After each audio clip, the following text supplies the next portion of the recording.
रामराम मित्रांनो, राष्ट्रवादी काँग्रेसच्या इतिहासातील सर्वात मोठा धक्का काल शरद पवारांना भेटला।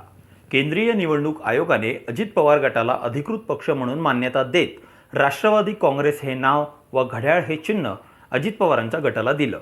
या निर्णयानंतर आता शरद पवार काय करतील हा प्रश्न शरद पवार गटाच्या कार्यकर्त्यांना किंबहुना महाराष्ट्राच्या जनतेला पडलेला आहे।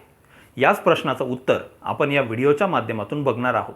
पण त्यापूर्वी तुम्ही आमच्या YouTube चॅनलवर नवीन असाल तर आत्ताच आमचं चॅनल सबस्क्राइब करा व हा व्हिडिओ अगदी शेवटपर्यंत बघा। महाराष्ट्राच्या राजकारणात काका पुतण्या या नात्यात बरेच वादविवाद झालेले आपण बघितले आहेत। म्हणजे आज ज्या शरद पवारांच्या पुतण्याने त्यांचा राजकीय गेम केलाय, त्याच शरद पवारांनी कधी काळी गोपीनाथ मुंडे यांचा राजकीय गेम करण्यासाठी त्यांचा पुतण्या धनंजय मुंडे स्वतःच्या पक्षात घेतला होता। पवारांची कर्म त्यांच्यावरच फिरली हा वेगळा विषय असला तरी आताचं सत्य हे आहे की राष्ट्रवादी पक्ष शरद पवारांच्या हातातून निघून गेलाय। आता शरद पवार काय करणार, त्यांचं पुढचं पाऊल काय असेल याकडे सगळ्यांचं लक्ष लागून आहे। तर याचा आढावा आता आपण घेऊया। निवडणूक आयोगाने तांत्रिक बाबी लक्षात घेता राष्ट्रवादी पक्ष अजित पवार गटाला देण्याचा निर्णय घेतला। शरद पवार गटाकडून आयोगाच्या निर्णयाला सर्वोच्च न्यायालयात आव्हान देण्यात येणार आहे।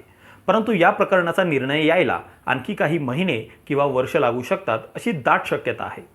आगामी लोकसभा निवडणुकीच्या पार्श्वभूमीवर शरद पवार गटाला नवीन नाव आणि चिन्ह लवकरच मिळणार आहे। सर्वोच्च न्यायालयाचा निकाल येईपर्यंत शरद पवार गटाला नवीन चिन्हासह निवडणुकीला सामोरं जावं लागणार हे आता स्पष्ट झालंय। तशी तयारी सुद्धा शरद पवार गटाने सुरू केली आहे। पण नवीन पक्ष व नवीन चिन्ह लोकांपर्यंत पोहोचवणं हे खरं आव्हान शरद पवार गटापुढे आता असणार आहे। सध्याची राजकीय परिस्थिती बघता शरद पवार गटाची अवस्था अत्यंत नाजूक आहे। कार्यकर्ते व नेत्यांचा एक मोठा गट आधीच अजित पवारांकडे असताना पक्ष व चिन्हाचा निर्णय झाल्यानंतर अजित पवारांकडे जाणाऱ्या नेत्यांची व कार्यकर्त्यांची संख्या आणखी वाढू शकते अशी शक्यता आहे। शरद पवार गटाची कोंडी करण्यासाठी अजित पवार रणनीती आखत आहेत। शरद पवारांचा बालेकिल्ला असलेल्या बारामती लोकसभा मतदारसंघात सुप्रिया सुळेंना हरवण्यासाठी अजित पवार जंग पछाडत आहेत। आगामी लोकसभेत सुप्रिया सुळेंना पाडून कार्यकर्त्यांच्या मनात सुप्रिया सुळेंचं महत्त्व कमी करून विधानसभा निवडणुकीत शरद पवार गटाचा पत्ता कट करण्याचा अजित पवारांचा डाव दिसून येतो आहे। अजित पवारांचा डाव असफल करण्यासाठी शरद पवारांनी देखील कंबर कसली असून शरद पवार स्वतः बारामती लोकसभा मतदारसंघातून निवडणूक लढवू शकतात अशी शक्यता वर्तवण्यात येत आहे। अलीकडेच शरद पवारांनी राज्यसभा निवडणूक लढवण्यास नकार दिलाय। यामुळे पवार बारामती लोकसभा मतदारसंघ लढवणार या दाव्याला पुष्टी मिळते आहे।